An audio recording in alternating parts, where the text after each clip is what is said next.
താങ്കൾ എങ്ങനെ അറിയപ്പെടാനാണ് ആഗ്രഹിക്കുന്നത്? ഞാൻ സാധാരണക്കാരനായിട്ട് അറിയപ്പെടുന്നതാണ്. ജീവിതത്തിൽ പ്രവർത്തിക്കുന്ന ഒരു സാധാരണക്കാരൻ. ഇനിയുള്ള കാലം താങ്കളുടെ ഏറ്റവും വലിയൊരു ആഗ്രഹം എന്താണ്? നമ്മുടെ സമുദായം ഈ ഭിന്നത അവസാനിപ്പിച്ച് ഒറ്റക്കെട്ടായി മുന്നോട്ട് പോകണം. പകരമൊരാളും പാരിലില്ല എൻ്റെ തങ്ങളെ പോലെ ഒരു താരം.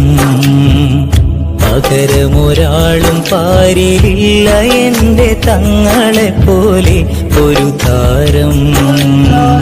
പാണക്കാടിന്റെ മണ്ണിൽ പൂത്തുലഞ്ഞ പൂമരമേ, പാരിലെ ശോഭയും സുഗന്ധമായി തീർന്നവരെ, സെയ്ദ് മുഹമ്മദ് അലി ശിഹാബ്